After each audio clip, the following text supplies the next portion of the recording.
All right, let's look at the homework 4.1, problem number 10. All right, so let's find the absolute min and absolute max of this function here. All right, so let's take the derivative. F prime of x is equal to, derivative of x is 1 and minus 2 is 2, and derivative of arctangent of x is 1 over 1 plus x squared.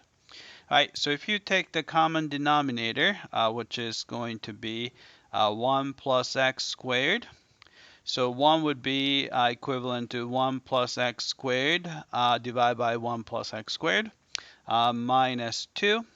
So if you clean it up, you will get simply x squared minus 1, combining negative 2 and positive 1, and you have 1 plus x squared. Right, so this is equal to 0, which means that we want x squared to be 1. Then we can just take the square root. So you have x is plus or minus 1. Right, but since interval is from 0 to 5, so we only consider positive 1. Right?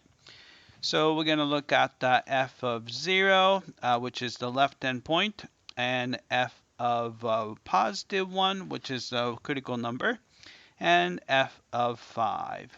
Right, so those are the only three candidates.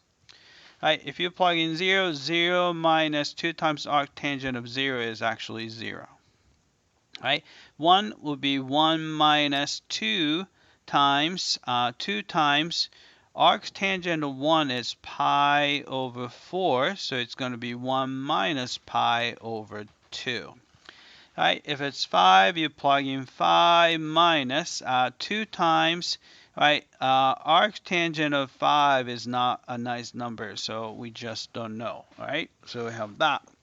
Right, so in this case, the biggest value is going to be this guy right here, 5 minus 2. Arctangent, the biggest is, it could be is pi over 2. So 5 minus, say, pi is 3.14, so it's going to be it's close to 2, right?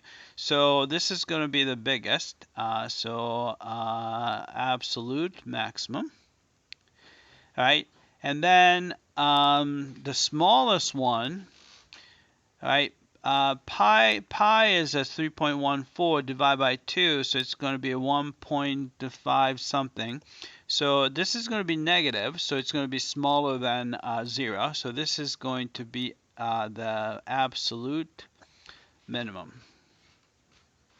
All right, so let's type it in. All right, so minimum value